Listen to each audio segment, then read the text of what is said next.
আসসালামু আলাইকুম। আশা করি আল্লাহর রহমতে আপনারা সবাই ভালো আছেন। আমি এখন আছি কদিমপাড়া কেন্দ্রীয় জামে মসজিদে।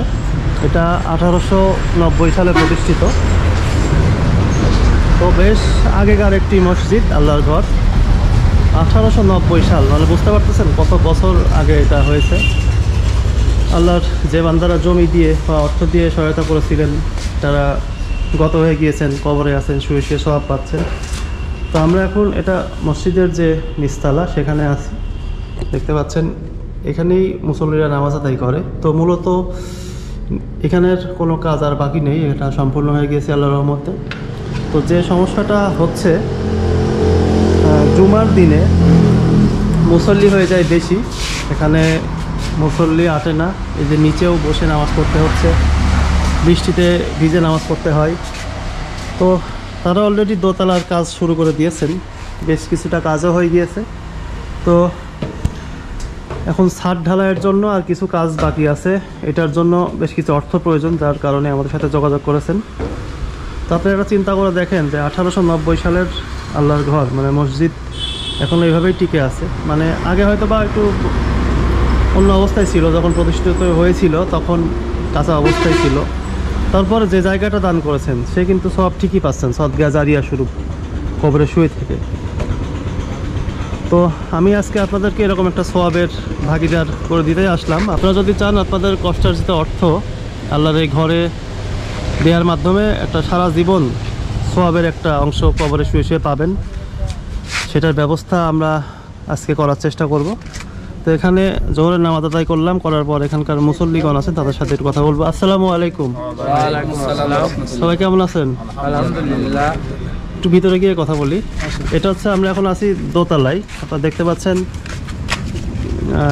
চারপাশে যে গাঁথনির কাজটা ইটের, এটা হয়ে গিয়েছে। আচ্ছা, আপনাদের মসজিদটার নাম? কদিমপাড়া কেন্দ্রীয় জামে মসজিদ, 1890 সালে প্রতিষ্ঠিত। মানে এখন দেখলাম নাম ফলকে দেখলাম 1890 সালে প্রতিষ্ঠিত। হ্যাঁ, মানে এটা অনেক আগেকার, অনেক পুরাতন, অতি পুরাতন এটা প্রতিষ্ঠান আর কি। তো এখানে মুসল্লি ওয়াক্ত মুসল্লি কেমন হয় এখানে? ইমাম সাহেবকে? জি, আমি 5 ওয়াক্ত নামাজের দায়িত্বে আছি। তো ওয়াক্তিয়া মুসল্লি আলহামদুলিল্লাহ আমরা অন্যান্য মসজিদের থেকে যথেষ্ট পরিমাণ ভালো পাই। এখানে 3 কাতার 4 কাতার প্রায় হয়, 1 কাতার 1.5 কাতার। তো ফজরের নামাজেও আমরা 1.5 কাতার পাচ্ছি এই শীতের মৌসুমেও। তাই আশা করছি মানে তুলনামূলক অনেক ভালো ওয়াক্তিয়া মুসল্লি। আচ্ছা, আমরা এখন আছি দোতলায়। জি জি। এখন আপনাদের মূলত সমস্যাটা কি হচ্ছে? এই কাজটা কি থেমে আছে না কিসের জন্য আমাদের সাথে একটু যোগাযোগ করা আছে, যদি একটু বলতেন। আমরা মসজিদের বিষয়ে আমরা এ পর্যন্ত বাইরে থেকে সেরকম কোনো সাহায্য সহযোগিতা পাইনি। আমরা যতটুকু করেছি এই কদিমপাড়া গ্রামের মুসল্লিরা, কিছু সুমানোধ্যায়ী আছে যারা হয়তো এককালীন কিছু টাকা পয়সা দেয়, এবং এই অনুযায়ী আমরা এই কাজটা, নিচের কাজটা তো প্রায় সম্পূর্ণই হয়েছে ইনশাল্লাহ। তবে উপরে এভাবে করেছি, উপরের কাজটা আমরা এই 2 বছর ধরে এইটুকু করেছি। আমাদের আশা ছিল যদি কেউ সহযোগিতা নাও করে হয়তো আমরা ধীরে ধীরে ধীরে ধীরে কতটুকু পারবো। তবে ছাদের কাজটা অনেক বড় কাজ। আমি ছাদের একটা ডিজাইন করেছি ইঞ্জিনিয়ার দিয়ে, তাতে আমি এস্টিমেটও পাইছি 5 লক্ষ টাকার কমে হবে না। ছাদটা করা দরকার, তাই তো? কারণ হচ্ছে ওয়াক্ত নামাজে যে মুসল্লি আছে সেটাতে সমস্যা হয় না, কিন্তু জুমার নামাজে সমস্যা থাকে। জুমার নামাজে তো সমস্যা আসতেই চায়। এখানে একটা কথা বলতে চাই, সেটা হলো এই ওয়াক্ত নামাজে যে কাছে পাশেই গোরস্থান আছে, এমন একটা মৃত্যুবরণ করলো, মারা গেল, ওই দিনকে আমরা নিচতলায় আমরা ফরওয়ার্ড করতে পারি না, লোক দাঁড়া থাকতে হয়, দ্বিতীয় জামাত করা লাগে। সেখানে একটা ব্যাপার সেবার আছে। এবারে শবে বরাত, শবে মেরাজ, বিভিন্ন দিবসে যে মাহফিলগুলো হয়, আমাদের ছাদটা খুবই দরকার। যার কারণে শুধু জুমার জন্যই নয়, অন্য দিবসগুলোতে আমাদের এটা হলে অনেক শুভ উপকার হবে মুসল্লি সহকারে। যেহেতু আমরা উপর পর্যন্ত কাজটা করে রাখছি, এখন ছাদটা জরুরি আর কি। ছাদটা হয়ে গেলে তো সমস্যাটা আপাতত মাদুরটা বিছায় বা কার্পেট বিছায় নামাজটা আদায় করতে পারে সুন্দরভাবে। কারণ এখন শীতের দিন চলে আসলো, জুমার দিনকে খুবই সমস্যা। জুমার দিনকে লোক, আমাদের এলাকার লোক যেগুলো থাকে, কোনো কিছু মেহমান আসলে পারে এত উদ্বৃত্ত হয়ে যায়, যার কারণে আমাদের খুব সমস্যা হয়। কিছুই না, একটা মাহফিল হলো, মাহফিলে তো কিছু কালেকশন হয়েছে। কিছু কালেকশন হয়েছে। এখন আরো টাকা শর্ট আছে নাকি?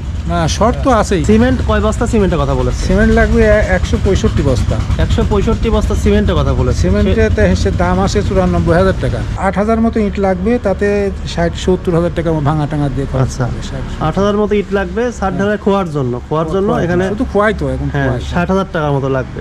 60,000 সিমেন্ট লাগবে 94,000 টাকা, ইট লাগবে 60,000 টাকা। জি জি। আচ্ছা আচ্ছা।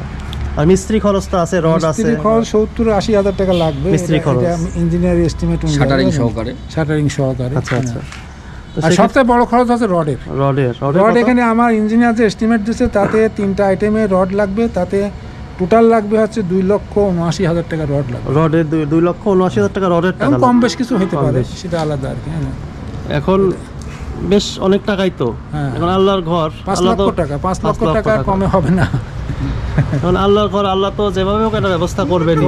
মাহফিলের মাধ্যমে কিছু হয়েছে, আমরা তো সেটি আশা করি আছি যে আল্লাহর ঘর একটা হবেই ব্যবস্থা। নিরাশ নাই। এলাকাবাসীও তো আপনারা এতদিন ধরে কারোর থেকে ভাবে সাহায্য না নিয়ে নিজেরাই করতেছেন টুকটাক। এলাকাবাসীতে হ্যাঁ। তো এখন বর্তমানে খুব তাড়াতাড়ি ছাড়টা দরকার, যার কারণেই একটু মানুষের কাছে একটু বলতে হচ্ছে আল্লাহর ঘরের জন্য। আমরা চেয়েছিলাম যে যদি কালে এই জালসার মাহফিলের আগে কোনো সদয়মান ব্যক্তি দান করতো, তাহলে মাহফিল বড় হুজুরদের জন্য আমরা দোয়া করতাম। যেহেতু শিডিউলের মধ্যে বললো না, তো আপনাকে আমরা আহ্বান করেছিলাম, আপনারা আসছেন আলহামদুলিল্লাহ।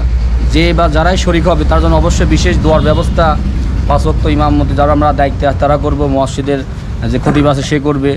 অবশ্যই আমরা তার জন্য প্রাণ খুলে দোয়া করবো, এলাকাবাসী দোয়া করবে। দোয়া তো সবাই করেনি, তারপরে এটা তো অটোমেটিক একটা সওয়াবের ব্যবস্থা, সদগায়, বিশাল বড় সদগায় জারিয়া।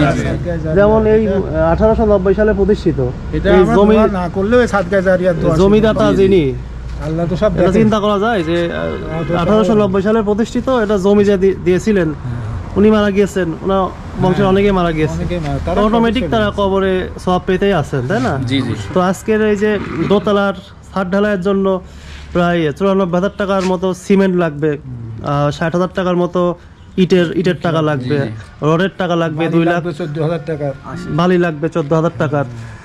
তো এই ছাদের জন্য এগুলো লাগবে। যারা এখানে অর্থ দিয়ে সহায়তা করবেন তাদের ব্যাপারটা ওই জমিদাতার মতোই হবে। কারণ একটা এই মসজিদটা কমপক্ষে 500 বছর এখানে স্থায়ী হবে আশা করা সদকায়ে যায়। জারিয়া চলতেই থাকবে কবর পর্যন্ত। তো মসজিদ তো কেউ ভাঙে না, যেমন না, না। তো এটা তো অনেক দিন থাকবে। যারা অর্থ দান করবেন তারা তো মারা যাবেন, তাদের ছেলে মেয়ে মারা যাবে, সবাই এটা কবরে শুয়ে। মসজিদের একটা এটা যদি সংস্কারও হয়, কিন্তু ওই যে যারা প্রথমে দান করেছে এই দানটা সংস্কার করলে পরে বিফলে যায় যায় না, না। আল্লাহ ওটা দিতেই থাকে।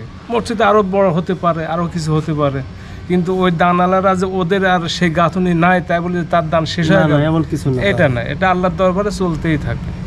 এটা হচ্ছে মূল জিনিস। আল্লাহ তো সব কিছু দেখেন কিরা কি করতেছে। তবে এখানে মসজিদের একটা সুযোগ সুবিধা, শুধু এলাকার লোক না, মানে মেন রোডের সাথে মসজিদ, সেই ক্ষেত্রে অনেক দূর দূরান্তর ব্যক্তিরা বাইসাইকেল, মোটরসাইকেল, বিভিন্ন ট্রাক ঠাকিয়ে নামাজ কালাম আদায় করে তারা। মুসাফির, যারা মুসাফির। সেই জন্য চলমান এখানে কোনো মানে মসজিদটা খুবই সৌন্দর্য করার জন্য সকলের প্রচেষ্টা দরকার, যেটা আমরা মনে করছি ইতিমধ্যেই। হ্যাঁ, আমাদের তো এর আগে আমাদের মাধ্যমে অনেক মসজিদে আল্লাহ কাজ করিয়েছেন। আমাদের মূলত দেশ এবং দেশের বাইরের মানুষেরা টাকা দিয়ে থাকেন। তো তারা এই ভিডিওটা দেখবেন, তাদের উদ্দেশ্যে কিছু বলতে চান? তারা সদয়বান হয়ে তারা আল্লাহর ঘরে যদি কিছু দান করে, এটা তাদের জন্য সদকা জারিয়া থাকলো, তার আত্মীয় স্বজন সবার জন্যই এটা আল্লাহ তাআলা কবুল করবে আর উপকৃত হবে এলাকার একটা প্রতিষ্ঠান। আমরা আরও ইতে আছি যে সামনে বর্ষার আগে যদি এটা করতে পারে, কারণ এই ওয়ালগুলি ড্যাম হওয়ার সম্ভাবনা আছে। অনেকদিন হলে এভাবে যদি থাকলে একটা নষ্ট বর্ষা হয়ে যাবে। চলে গেছে, একটা দুইটা চলে গেছে, ড্যাম হয়ে যাবে। এই জন্য আমরা এই জালসার পরে কিছু কারেকশন হয়েছে। আর যদি এরকম শুভাকাঙ্ক্ষী ভাইয়েরা বাইরে আছে, এনারা যদি আমাদেরকে কিছু আর্থিক সহযোগিতা দান করে, তা আমরা ইনশাল্লাহ এই কাজটা করতে পারি। আমি এই মসজিদের সাথে অনেকদিন সংযুক্ত আছি, আমার ইমাম সাহেব আছে। আমি আশা করি যে আল্লাহর ঘর আমরা যতটুকু ধীরে ধীরে পারলেও আমরা ইনশাল্লাহ এটা একসময় আমাদের হবে আর কি। হবে। তবে এই জাতীয় সহযোগিতা আসলে আমরা খুবই উপকৃত হব এবং খুব সহজেই কাজটা হবে আর কি। হ্যাঁ, সেটা যাদের টাকা আল্লাহ কবুল করবেন তারাই দিতে পারবেন। তাছাড়া তো অনেকের কোটি কোটি টাকা থাকলেও আল্লাহ যদি কবুল না করেন লাভ নাই। যখন বর্ষার সময় পানি বাঁধে, হুম। তখন এই পানিটা বের হওয়া কষ্ট হচ্ছে, অনেকদিন গাঁথনো পড়ে রয়েছে, যার কারণে মসজিদের নিচতলায় যে ছাদটা, ওখানে জায়নামাজ ভিজে যাচ্ছে।